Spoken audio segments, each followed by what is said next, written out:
Una media lagartijera, charla con arte y compás, toros, cultura y solera, Madrid al fondo y verdad.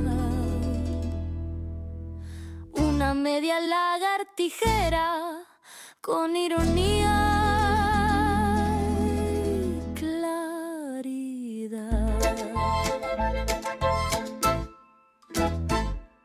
Pues bienvenidos a este nuevo podcast de Una Media Lagartijera, un podcast hecho por y para aficionados a la fiesta de los toros, a la tauromaquia en general, en la que abordaremos y abordamos en nuestras diferentes secciones muchos de los asuntos que le son propios, sean o no de actualidad, pero siempre incidiendo especialmente en esta a lo largo de la temporada. Todo con ese tono desenfadado, irónico o crítico en ocasiones, pero siendo respetuoso con la esencia de la misma, el toro de Lidia y el ser humano, un ser humano excepcional que se viste de luces. Les habla Rafael Cabrera, pero hoy contamos, como en otras ocasiones, con nuestros colaboradores habituales. Rebeca Fuentes, muy buenas tardes. Muy buenas. Don José Campos Cañizares, muy buenas tardes. Buenas tardes. Y hoy tenemos a un nuevo invitado, en este caso don Óscar Escribano, que a su condición de magnífico aficionado une algo con suerte. Buenas tardes. Honrado y agradecido de estar en este partido de las estrellas de aficionados taurinos. Sí, Bueno. vengo en calidad de consorte. También. Bueno, todo hay que decirlo, ya irá saliendo la cosa y ya iremos explicando a qué viene todo esto. Bueno, pues nada, tomamos el programa ya desde el principio y empezamos hablando precisamente de la actualidad en nuestra sección de Sol y Sombra. Sol y sombra.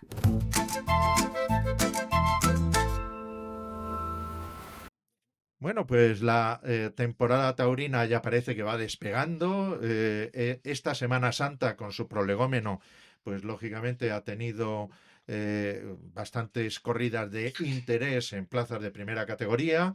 Hay que resaltar tanto las madrileñas del Domingo de Ramos como de Resurrección, la Picasiana de Málaga, que también es una corrida ciertamente especial, y después, evidentemente, la del Domingo de Resurrección en Sevilla. Vamos a comenzar hablando un poco de la de Málaga, por aquellas características especiales que reúne, en tanto en cuanto, los toreros salen, iba a decir disfrazados, vestidos de aquella manera arlequinesca. Vamos a dejarlo que es una corrida como tantas otras de guardarropía. No sé si hay que torear más de lado o de espaldas por aquello de, digamos, la desestructuración del cubismo picasiano. Pero bueno, en cualquier caso es una corrida ciertamente especial, con lujo, se llena la plaza y además hemos tenido un testigo presencial, don José Campos, presente en aquella corrida y por lo tanto un interlocutor plenamente válido. ¿Cómo salieron las cosas? Pues las cosas salieron a medias. Vamos a ver. Bueno, los toreros iban vestidos como siempre, ¿no? Digamos, el tono picasiano lo adquirieron los areneros, que la verdad estaban muy graciosos. Los toros de Puerto de San Lorenzo, se puede decir que salieron pues como se preveía, flojos, Bueno, sin fuerza. Hubo 3 ganaderías, ¿no? Sí, pero bueno. Pilar, 2 del Pilar, 3 del Puerto y 1 de la Ventana. Faltó el quicio y las jambas del Es Puerto. que entrar en esas, digamos, indagaciones nos llevaría muy lejos. Eso es. Digamos, del Puerto en general, que son toros que les gusta, parece ser, a Ortega y a Pablo Aguado. Y esto, por aquí viene la crítica después. Toros sin empuje, sin celo, descastados, en definitiva mansos. Y hay un término que yo creo que me lo dijo José Carlos de Torres y se me quedó grabado, que son toros nobles desrazados. Les han quitado la raza. Sí, señor. Y esto es un poco lo que gusta, digamos, a la torería actual. Pero claro, no porque el toro no tenga fuerza, ni porque no empuje, va a ser mejor, que es el problema que tuvieron después a lo largo de la lidia. Pues en efecto, los toros por falta de fuerza puntearon bastante. Efectivamente. Pero que se quedaban, además, y punteaban, pues eso, de falta de fuerza. Si les hubieran bajado la mano, los hubieran estado tirando constantemente. Pues posiblemente. Pero... Entonces aquí vino un poco la debacle, ¿no? Porque muchas veces en las corridas duras de Madrid la crítica se pone muy firme contra los toros de las ganaderías agrestes pero también debería, De eso hablaremos también. también y le debemos dedicaremos decir que hay los toreros unas palabras. que digamos que están exquisitos, pues también naufragan, que es lo que pasó ayer un poco no, el El sábado de sábado gloria. en Málaga. Fortes fue el único que se justificó en el cuarto. Bueno, fueron los mejores lances, los que dio con la muleta, en un momento determinado se acopló. Lo que ocurre, bueno, no sé, yo creo que Fortes tiene un concepto un poco así especial, torea muy de perfil, entonces es muy difícil dominar a los toros, creo yo. No sé, es una crítica que, bueno, que creo que tenemos derecho a hacerla, aunque el torero no la consienta, tal vez. Luego, Ortega estuvo toda la tarde sin temple. O sea, es que le puntearon los engaños continuamente, fue un desastre, ¿no? No pudo con los toros. Y la gente, el público muy bueno, pues por lo bajini, con sorna lo dijo, porque es un público que no se, digamos, no se expresa como el de Madrid, pero si escuchas atentamente lo que te están diciendo los de al lado, pues más o menos iban por ahí las cuestiones. Y en el caso de Aguado lo mismo, ¿no? Con menos compromiso, porque Ortega al menos se colocaba mejor, Aguado con menos compromiso, más al hilo del pitón, pero igual también sin temple y punteándole los engaños continuamente. Y uno tras otro se fueron los toros y la tarde quedó inédita. Bueno, detallitos de los tres, algún muletazo suelto de tanto de Fortes como de Ortega, El comienzo de faena unas Verónicas en de el Aguado y poco más. poca cosa. La verdad es que dejan dudas estos toreros porque la temporada, en el caso de Ortega y Aguado, se les puede poner muy cuesta arriba. Y sobre todo porque esta ha sido una corrida que ha marcado las dos últimas temporadas como un pistoletazo de salida para uno de ellos, para Fortes. Sí, bueno, no sé si Fortes va a funcionar o no. La verdad es que no tengo ni idea. Pero bueno, quede ahí la cosa. Eso queda en manos más que de la afición del taurinismo, ¿no? Si le apoyan los empresarios y los que mandan en la fiesta. Hubo un trágico prolegómeno que fue la muerte del ex torero Ricardo Ortiz en los corrales de la plaza, una cosa que está investigando la policía y que lógicamente dejaremos en sus manos porque no se sabe exactamente lo que estaba sucediendo, pero nos tememos lo peor. Y punto final, como circulan bastantes rumores en torno a lo que estaba haciendo Ricardo Ortiz con uno de los toros, pues vamos a dejar la cosa ahí. Descanse en paz. Bueno, después de ello, pues después de esta corrida y de estos apuntes brevísimos sobre la corrida malagueña, iremos abundando a lo largo de la temporada sobre todos estos toreros porque nos lo vamos a encontrar prácticamente en todas las ferias. Pero bueno, vamos a hablar un poquito también de lo que ha sucedido en Madrid en las dos corridas, tanto el Domingo de Ramos, que se esperaba con cierto interés por parte del aficionado, porque la ganadería era ciertamente bastante atractiva. Y bueno, pues la terna también, qué duda cabe, podía haber hecho algunas cosas. Fue una tarde extraordinariamente ventosa, por cierto, o la del Domingo de Resurrección, ayer mismo, que también es una corrida, bueno, que ha ido disminuyendo en calidad a lo largo de los años y que ahora prácticamente es una corrida de las que veíamos en verano en los años 80, 90 o principios de este siglo XXI. Pero bueno, la cosa queda ahí. El Domingo de Ramos, la corrida fue de los herederos de doña Dolores Aguirre, hierro proverbialmente serio, habitualmente encastado, pero que sin embargo, bueno, no sé qué opinaréis vosotros, bueno, la cosa no salió exactamente como todos esperábamos. Desigual de presentación, es cierto, con algunos toros que quizás no deberían haber pasado el reconocimiento en Madrid, un par de ellos, y después con un juego muy desigual también, los cuatro primeros. Bueno, aunque se arrancaban al caballo, la verdad es que luego salían sueltos, se pararon bastante pronto, la lidia no fue nada afortunada. Es cierto que hacía muchísimo aire y que todo eso complicó muchísimo las cosas, tanto enganchón de capote, de muleta, pues en definitiva viene a estropear los toros también.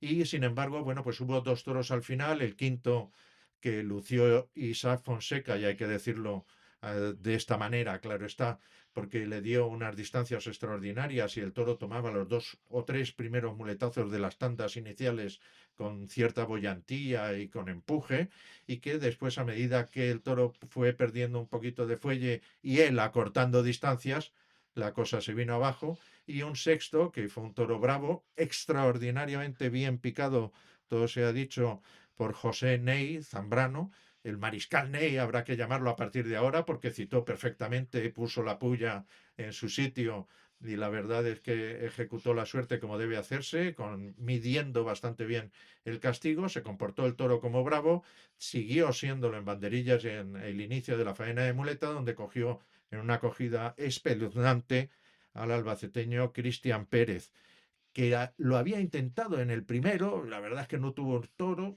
para nada, pero bueno, resultó cogido Yo creo que Cristian colocándose en su Pérez sitio, se la verdad, justificó y toreó en el lugar donde los toreros pueden ser donde cogidos te cogen, eso es. y arriesgó, quiso triunfar a lo grande, dejó la muleta puesta después del primer pase, o sea, no quitó la muleta, o sea, para enganchar y ligar, y ahí es donde le vino la acogida. Sí, Yo creo que dejó muy buena imagen, a pesar de que no, porque bueno, al final el toreo es esto, dar emoción, ¿no? claro. Tras, Nos jugarse, queda el que abrió plaza, por cierto, Antonio Ferrera, un torero extraordinariamente heterodoxo, como todos ustedes saben, pero que hizo a mi juicio dos cosas bien. Estar bastante atento en la lidia, sobre todo en la colocación en banderillas, por ejemplo, cuidando al picador o sacando él directamente sus toros del caballo, incluso llegó a poner el de un compañero en suerte, que me parecen cuestiones que son dignas también de tener en consideración. Rebeca. Sí, sí, hombre, Ferrera casi siempre está en su sitio cuando tiene que estar. Yo luego lo vi en sus dos toros, lo vi un poco desnortado a él. Sí, O sea, ya en la faena en de sus muleta. faenas lo vi como, pues eso, sin norte, sin demasiado criterio a la hora de lidiar y de hacer faena. Pero sí, como siempre, muy atento, muy heterodoxo. Yo creo que detrás de esa heterodoxia hay un gran conocimiento del toro y me parece que es un torero muy técnico. O sea, a mí es un Sí, torero al que siempre me gusta ir a ver, porque nunca sabes lo que te va a esperar, que es una cosa que se agradece en los toros. Pero yo el otro día, viéndolo muy atento a la lidia en general, con los suyos lo vi muy desnortado y sobre todo, y ahora aquí os espero con los escudos puestos, agradecí mucho que no pusiese banderillas. bueno, puede ser que con la muleta, desde mi punto de vista, intentó torear sobre los pies. Es decir, sí, entonces esto es lo que pero no le salió, es decir, no le salió. porque una cosa es torear sobre los pies y otra cosa es correr, Y que es un poco lo que claro. al Igual final le tampoco era la salió, tarde. porque O no sea, estuvo No, es firme, que, es que la tarde era muy desagradable. Mucho frío, mucho viento. pero quiso aplicarle ese concepto antiguo a los toros, digamos, de otra época, pero sin conseguirlo. Yo no sé si por ahí él quiso dar esa imagen. No sé qué pensáis. Óscar, Sí, yo creo que Antonio Ferrera sí que tiene una idea, más que el concepto, tiene una idea clásica de lo que es la lidia, siempre está arropando a los compañeros. Lo que intentó hacer efectivamente era sobre los pies, con este tipo de toros correosos, que son imprevisibles, que es el eterno debate que tenemos, y la música de fondo de la imprevisibilidad de los animales, que parece ser que a algunos les gustaría mandarlo directamente al matadero, pero es que esto también es la fiesta. bueno, lo resaltaremos si acaso un poquito más adelante todo esto y algunas de las frases que se han dicho y se han escrito en algún portal taurino sobre esta corrida. La verdad es que nadie se aburrió en esta corrida, las no, cosas como son. para nada. Había peligro en el ruedo y eso significa que hay un toro de lidia con mejores o peores condiciones, más bravo o más manso, con más o menos casta o más o menos genio, pero en definitiva podían suceder cosas. Y destacar la labor de dos banderilleros extraordinarios, Ángel Otero e Iván García. Para mí Sí, sensacional. sí, la verdad es que bueno, yo insisto, yo agradecí mucho que banderilla ese Otero. Pues sí, Como comenta muchas veces Rafa, a nosotros vamos a tener que hacer caso a Fernández Salcedo, porque a los aficionados nos gustan los mansos. eso es. Y ahí queda. Bien, bien, bien. Fenomenal. El domingo de resurrección, sin embargo, bueno, pues ayer mismo tuvimos la suerte o la desgracia de ver una corrida de Martín Lorca, remendado con otro del segundo hierro de la casa, Escribano Martín, en tercer lugar. En definitiva, este se fue para los corrales y al final saldría un sobrero de esta Carmen Valiente, un toro precioso, un berrendo en negro salpicado, que era de lámina extraordinaria, pero que tuvo la misma condición que los de Martín Lorca, es decir, blando de manos en términos generales, flojo, soso, con poquita casta, muy Bueno, fue, poco recorrido fue un toro y más templado que el resto, sí, desde mi quizás punto sí, de vista. Tal vez un pero, torero veterano pero igual, le claro, hubiera sacado eso es. un partido mayor, porque era un toro que vestía un poco con una lentitud extrema. Ahí estaba la dificultad.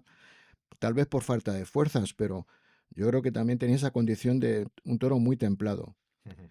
Sí, hemos visto en una semana lo que sería el pendulazo de la tauromaquia que hemos pasado lo que comentaba, la imprevisibilidad de no venir con la faena hecha de casa, a que ayer ya sabíamos lo que iba a pasar y cuando no te acompañan las fuerzas, que es lo que estábamos hablando, estás en ese alambre en el que ya no es mansedumbre ni falta de fuerzas, es lo peor de lo peor. Pues sí. Además resulta que, bueno, la terna tampoco estuvo, digamos, a la altura de lo que todos esperábamos. Curro Díaz apenas dio unas pinceladas, un par de trincherazos sensacionales, unos naturales desmayados de los que él practica, que siempre llegan muchísimo a la gente, con muchísima personalidad, pero poco más. Le quisieron dar una oreja en el cuarto para la que no hubo petición y ahí es, yo creo, el único momento en el que el presidente estuvo ciertamente bien porque debió devolver desde luego los dos primeros también por falta de fuerzas.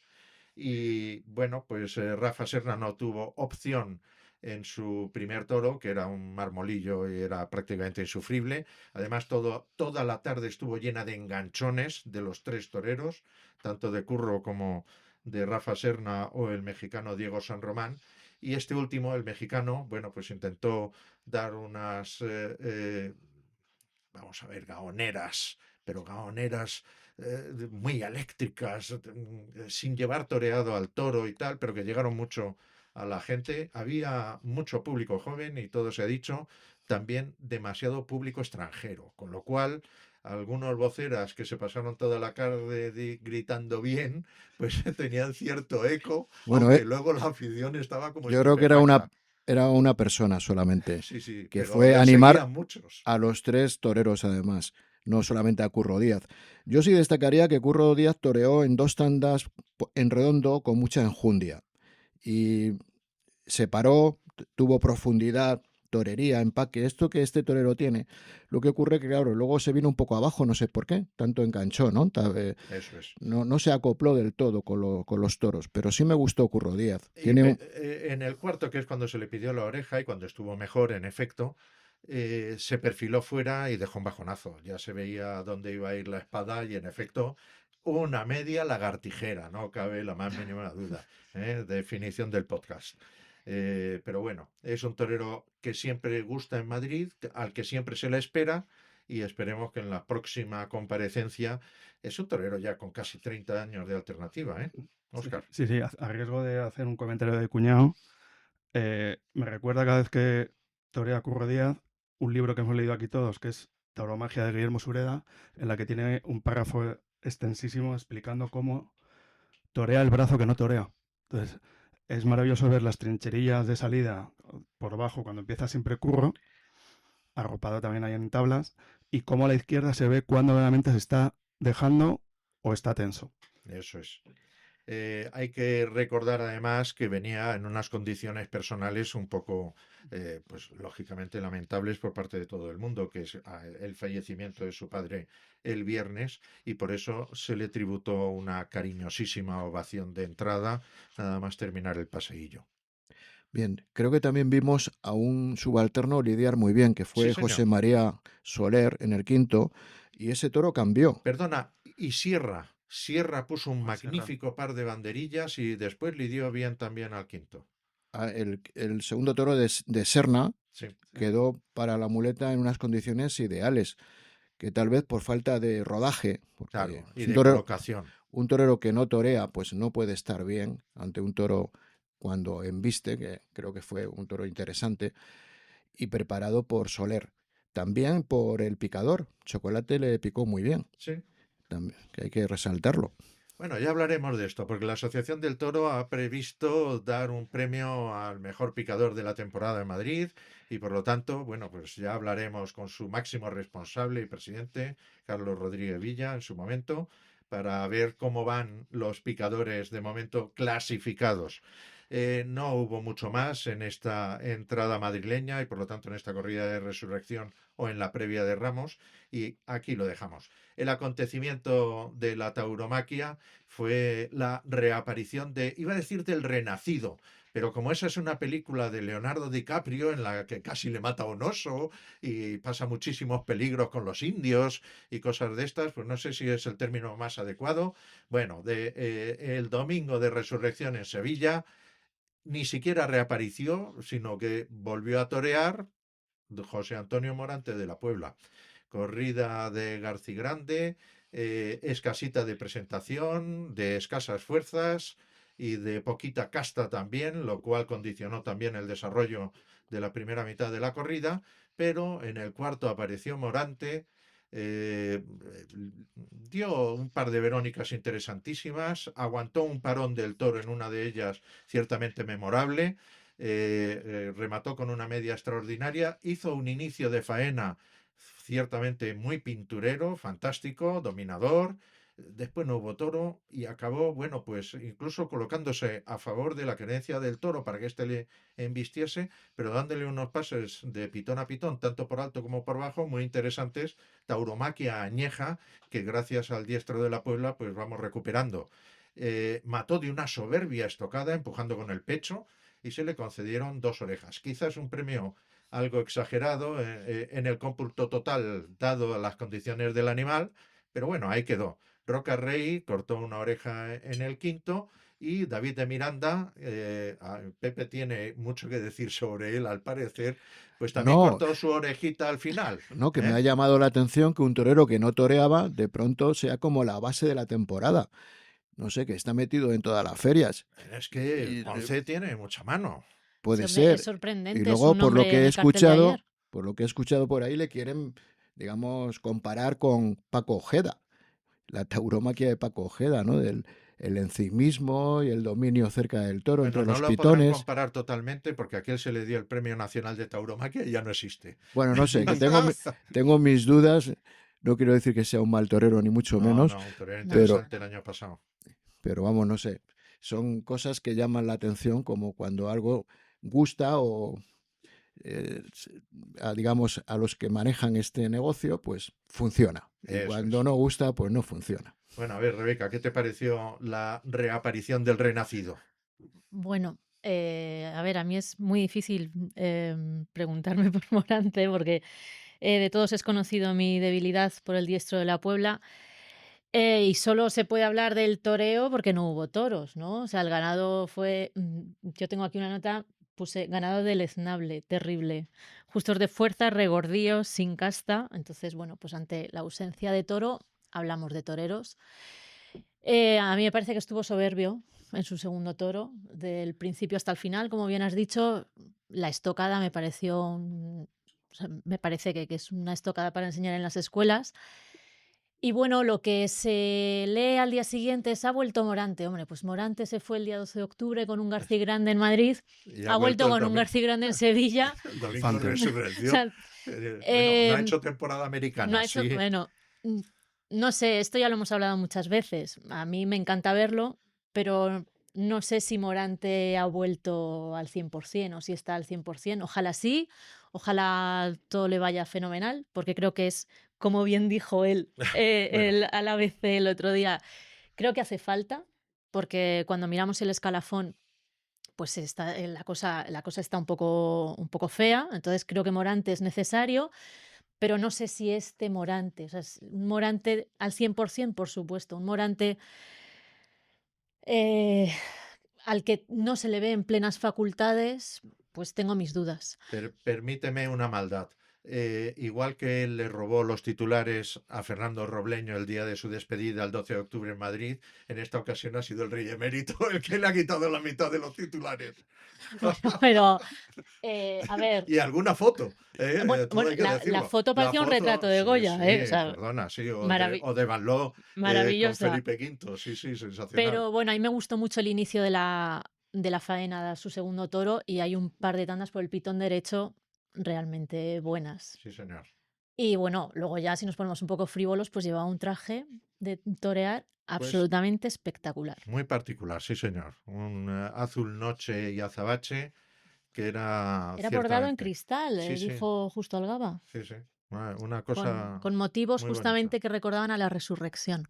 Bien, bueno, En fin, estos guiños morantianos, la verdad es que a todos nos entusiasman. Y cuando le vemos torear, y más si es con toros, bueno, eso ya. no hay torero ahora mismo en el escalafón capaz de igualarle. Óscar, yo no sé qué opinión tienes tú de tanto de Morante como del resto de lo que sucedió. Bueno, yo me ceñiría a Morante, ¿no? Que estamos soportando sobre sus espaldas a un señor que no está bien del todo todavía. Yo también defiendo que de ahí un poco sus declaraciones Es maximalistas. decir, que para Pero ver bueno, cómo está todo esto, que es verdad que conjuga lo clásico del sitio y la distancia, que la sigue teniendo, con cosas más, vamos a llamarlas modernas o actuales, como el encaje y la ligazón, entonces gusta a todo el mundo, es un ejemplo. No creo que sea un espejo, pero no tiene un reflejo que devolverle a los demás, porque nadie le llega. Echamos de menos un poco más de toro. No creo que sea el año en el que vuelva, por ejemplo, a Madrid o alguna plaza, no sé si ir a Pamplona. Me recuerda mucho este año a los últimos del Elvis Presley en Las Vegas, ¿no? Que se pegaba sus homenajes y iba la gente un poco a ver todo el espectáculo. sí, sí. Ya está aquí por leer. Incluso con trajes. Vamos a dejarlo ahí. Los del, perdón, Elvis Presley eran un poco más heterodoxos que los de Morante, que son muy clásicos. A mí el Elvis que más me gusta es el de su última etapa, o sea Bien, que bien. ahí lo dejo. Bueno, lo dejamos ahí. Yo no he visto. Habría mucho más que analizar, evidentemente, pero también tenemos otras cosas de las que hablar. Así que directamente nos vamos a nuestro café de Fornos. Café de Fornos. Bueno, hoy pensábamos hablar estrictamente un poco de la lidia que es tan importante en las corridas de toros cuando hay toro de verdad. Es decir, por ejemplo, el día de Dolores Aguirre era día para hablar de la lidia. A raíz de todo esto, además, ha salido, bueno, pues algún comentario en algún medio de difusión de internet, Portal Taurino, llámese, que yo creo que ha estado bastante desacertado, en el sentido de que este tipo de ganaderías son absolutamente necesarias, no innecesarias, según la opinión del crítico correspondiente, nada a afecto a este tipo de toros ni de toreros que suelen lidiarlas, por cierto, sino a otro tipo de toreros que evidentemente también dejan más publicidad en el portal. Y bueno, pues ahí queda ahí la cosa. La lidia es un factor absolutamente necesario. Todo se hace en función de las características del toro y todo debe adecuarse precisamente a esas características para la transformación del mismo en el último momento, para que en la faena de muleta las cosas transcurran como todos los aficionados deseamos. Una mala lidia, unos malos capotazos, unos enganchones, la mala suerte de varas en tantas ocasiones, unas banderillas mal puestas, unas pasadas en falso, todo eso acaban por estropear en tantas ocasiones a toros que de otra manera hubieran podido lucirse en la faena de muleta y por lo tanto, bueno, pues todo ello es absoluta. La liturgia de la corrida se basa precisamente en el ordenamiento sucesivo de una serie de actos protocolarios en algunos casos, en otros casos perfectamente ordenados, que conducen hacia la muerte del animal. Bien, bueno, si estamos definiendo lo que es la lidia, yo diría que la lidia es todo aquello que sucede desde que el toro sale por toriles hasta que es arrastrado después de morir. Todo el conjunto de la lucha entre el toro y el hombre, el torero. Hay un aspecto que creo que habría que destacar, que sería el objetivo del torero. ¿Cuál es el objetivo en la lidia? Pues el dominio del toro, que es algo que es lo que ha ido reduciéndose poco a poco. Porque cuando el toro tiene mucho peligro, la lidia tiene enorme contenido. pero si el toro ya está suavizado, Como la dices tú, lidia, derrazado, según la nuestro lidia amigo Pepe Carlos de pierde, Torres. pierde contenido e interés, y es cuando empezamos a hablar, cuando en ese tipo de corridas no estamos mirando al ruedo, sino que empezamos a hablar de nuestros problemas personales con el aficionado que está al lado. Y luego, por otra parte, bueno, pues el factor del torero. Pues el factor del torero sería ver al toro, saber ver al toro. Algo fundamental, y adaptarse al toro para mejorarle, en el caso de que el toro sea complicado, o para sacarle el máximo provecho si el toro tiene temple y buenas condiciones para el toreo, tanto con el capote como con la muleta. Incluso para corregir sus defectos. Estuvimos hablando precisamente hace unos días, varios aficionados, sobre un libro de Gregorio Corrochano, Cuando suena el clarín, que define muy correctamente lo que es la lidia, Rebeca.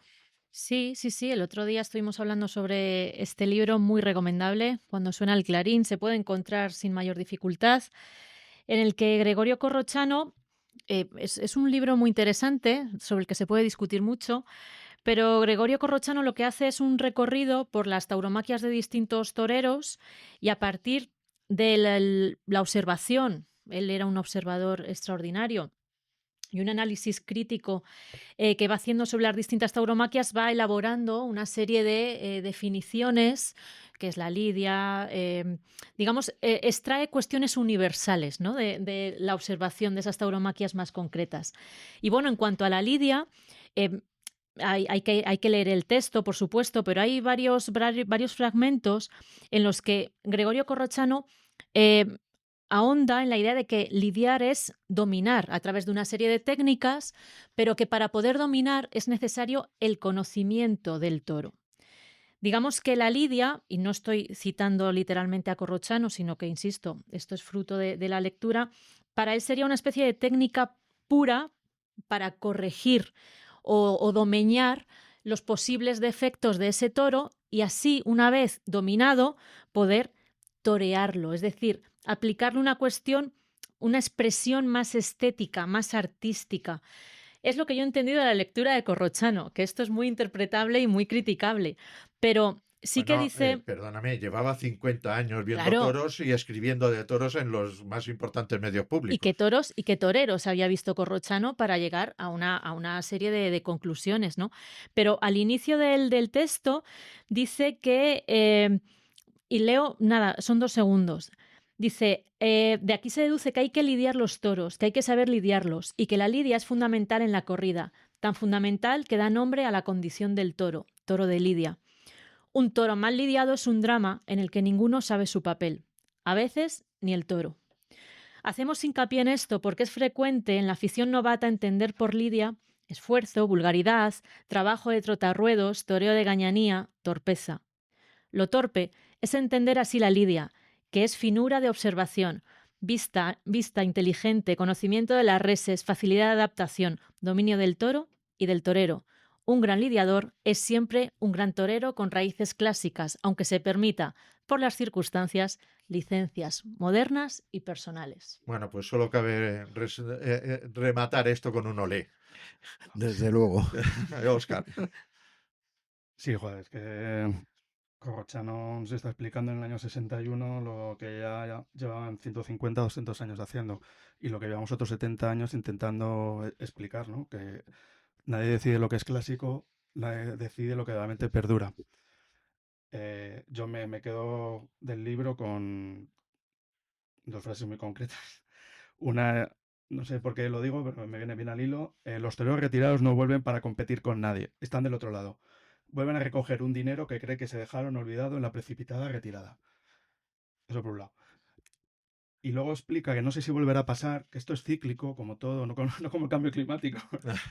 Explica muy bien, que esto viene también de que es de torear, él lo explica. Hay muchos párrafos que están solapados en los 2 libros. Muere Gallito, se retira a Belmonte. El toreo pierde interés, sube el toro. Cuando desaparecen los toreros de época, el público decae. Hay una pausa en la fiesta, que se salva con el toro, que se rehace la afición como se rehacen las viudas. Cuando no hay toreros, hay toro. Punto. final. Pues la Bueno, verdad pero es que me han mandado este fin de semana, por cierto, y lo he vuelto a releer, ya lo había leído en su momento, un trozo de Taurofilia racial de Fernando Villalón, en el que precisamente destaca la forma de retirarse de Guerrita, que no volvió, que se retiró, que no se enteró nadie de que se había retirado. Se cortó la coleta en casa y punto final. Y hasta ahí llegó la cosa. Pero bueno, en fin, nada, esto ya nos llevaría por otros derroteros, Rebeca. Así que querías no, no, apuntar no, algo más. no. ¿Eh? Sí, hay que saber irse, pero sobre todo hay que saber estar. Ea, Bien, mejor todavía. yo Eso lo volvería un eso lo poco, explica Corrochano también. sí, Una cosa es torear y otra es saber torear. yo volvería un poco a lo de saber torear, en este sentido de que, por ejemplo, con la capa, el torero tiene que llevar al toro largo, ¿eh? En los primeros lances, ya sea el subalterno o el matador de toros. Y luego la suerte de varas, picar delantero. Eh, Hay un momento luego clave en las banderillas, a mí me sirve mucho, que es cuando se están poniendo banderillas el lidiador. En ese momento se ve Se si ve el, si el perfectamente toro cómo va va a ser bien, el toro. efectivamente, si el toro va bien por el pitón derecho o por el pitón izquierdo. Es el momento, me fijo mucho en si los toreros, los matadores de toros, están mirando a los subalternos. Eso es. Sí, Es- señor. Porque muchas veces están a lo suyo Con el vasito de agua, y efectivamente suponemos es que es agua curioso, porque es Bueno, transparente. están haciendo estiramientos. Sí, es sí. curioso que no pongan atención en un momento clave, ¿no? de la lidia. Eso Y es. luego hay otro momento que se ha perdido en la actualidad, que sería la estructura de la faena. Una faena tiene que tener estructura, es como un escrito, debe tener Primero probar y someter al toro y una después, introducción, un desarrollo claro, y un desenlace, ¿no? O un sí, el final, un desenlace remate. que no sean manoletinas y bernardinas. Entonces, Que torear hay otras cosas, Claro, de si verdad. el toro no ha sido ahormado en la lidia, pues los muletazos por bajo, que no lo vemos en la actualidad ya casi, ¿no? Muchos toreros comienzan la faena en tandas. Sí, Y sí. ese comienzo tan bonito de ir ahormando al toro, Bueno, llevándole. mejor eso, perdona, que pedresinas en el centro del ruedo, Sí, pero bueno, en fin. Sí, sin también. duda. Y luego también el cierre de la misma manera, para preparar al toro para la estocada. Porque vemos que después de una tanda se cierra la tanda, quieren matar y el toro no es cuadrado, no queda cuadrado. Claro, se pasan de faena. Entonces, ¿cómo hacerlo? Pues toreando por bajo para dejar al toro en condiciones perfectas para la estocada. Bueno, esto dará mucho más de sí. Óscar, tú querías apuntar algo más. Sí, no, todo lo que está contando Pepe entronca con otra cosa que cuenta Corrochano, que es nos jactamos a día de hoy de que somos uno de los gremios o aficiones con más amplitud de miras, con más respeto por lo demás, donde hay cabida para todo el mundo, la ritualidad, y luego aparece pues lo que estamos hablando, editoriales en las que quieren mandar al matadero a la mitad de las ganaderías. Pero si esas son precisamente las que hay que lidiar. Efectivamente. Y esto entronca totalmente, que habrá que dedicarle un monográfico con, lo hemos hablado más veces, la perversión del lenguaje. Eso lo explica Corrochano. Cómo para Corrochano ya cumbre es léxico actual, no vale para nada. Ahora, cómo te acotan, ahora todos los toros pendulan entre lo no ha servido o ha sido bravo. Cuando no hay ningún termómetro, que siempre lo decimos, que es el del caballo. De momento no hay otro. Pero no pasa ni siquiera por el caballo y ya te dicen que es bravo. Pues, señores, hasta que no venga otro sistema, no puede ser ni todo bravo ni todo no ha servido. Por no decir que todos los toreros te dicen que se han sentido a gusto Eso y han es expresado tremendo, su sí, sí. tauromaquia. Yo, verdaderamente, paso a veces miedo a 50 metros del toro. No sé cómo se puede estar a gusto delante de un animal, pero ahí ya te están diciendo qué tipo de toro es. Bueno, pues en efecto, habrá mucho más que hablar sobre todo esto de la lidia y en algún programa más adelante, en algún podcast, pues seguiremos hablando de ello. Pero vamos también con nuestra tercera de las secciones, la sección cultural, en este caso, un paseo por el Prado. Paseo por el Prado. Bueno, pues en esta sección cultural queríamos dedicarle un tiempo, bueno, breve, pero suficiente, a un hecho, yo creo que es ciertamente relevante, que es la aparición del segundo número de una revista novel, como es Tertulia de Toros, hecha por y para aficionados, pero con un carácter que pretende ser no de actualidad, sino intrínsecamente cultural, dogmático, y bueno, es un poco en la línea de aquello que se postuló en 2 revistas que ya hoy son míticas, a pesar de que todavía no tienen muchos años, como esta Urología o Quites entre sol y sombra de la Diputación de Valencia. Tertulia de toros, don Óscar. Bueno, yo estoy aquí en calidad de prologuista, que es como si fuese el Tapia en un tendadero. A ver si me dejan ya las 2 pingüis a la becerra algún día y escribo un artículo. Y leí hace poco que Julio Cortázar, no, estás haciendo méritos Claro, suficientes. claro. decía Están Julio metiendo Cortázar ficha. en sus clases de literatura en la Universidad de Berkeley, que el prólogo es lo que el autor escribe al final, el editor publica al principio y los lectores no leen ni al final ni al principio. Eso es. Entonces, lo importante en realidad de esta revista es lo mollá y lo que está dentro, que es uno de los 50.000 proyectos del holding empresarial de Pepe Campos, Esto que es. sería como el grupo Prisa, pero bueno, como lo hace todo tan despacio, sería sin prisa, podríamos Eso decir. es. Entonces, esto viene con Mi Torero, con cuadernos de Catay y con muchísimas cosas más. La tertulia internacional de ritos y juegos táuricos. Sí. ¿Eh? A ver, Tertulia de Toros viene a llenar como cuando ibas antes al kiosco, que ya no hay kioscos tampoco, y veías una revista de viajes, otra de entretenimiento, otra de historia y te las quieras llevar todas. Pues esto, aplicado a los toros, es Tertulia de Toros. Te llevas una caja de bombones con una docena de joyas dentro y toca todo lo que estamos hablando, desde parte antropológica, hay algo de misticismo incluso en este número. Sara Alberti, sale hasta un artículo de José Ramón Márquez. No, ¿se puede hacer spoiler? Dos. Sí, sí. Dos. Bueno, hay uno en el que habla bien de Morante, Hombre, del día 28 de mayo, que es exquisito. Se habla de la suerte de varas, hay alguno muy cáustico y vitriólico como el de Leopolderías, y al final es el espacio que está comentando Rafa, ¿no? Que sea un sitio en el que puedas dar por bueno el beneficio de la duda, donde no se discriminan las certezas y las convicciones de nadie y se sigan analizando temas candentes e intemporales. Da un poco de eso, de todo con un punto de vista literario, algo de alcance significativo en lo que se escribe, y la premisa es avivar el debate y la duda para no caer en la trampa que decía Jean Cocteau, ¿no? De no se debe confundir la verdad con la opinión de la mayoría. Pues bien dicho, el editor. Bueno, pues entonces tengo que hablar. Doy las gracias a Óscar por lo que ha dicho, que es un elogio, sin duda. Entonces, habría que remitirse a por cómo surge esta revista, por qué. Bueno, pues es algo que yo tenía en mente desde hacía muchísimo tiempo y que en alguna otra ocasión, pues sin fuerza lo quise hacer. Y ahora con la fuerza necesaria, pues lo he hecho. Y es lanzarse pues a publicar una revista que tenga un tono cultural y antropológico y que sea una revista coleccionable, es decir, cada número para ser guardado y con la idea de que tenga una continuidad, no sé hasta cuándo, sin prisa, pero si no la palmo, pues os prometo Esa es la editorial. numerosos Por favor. números.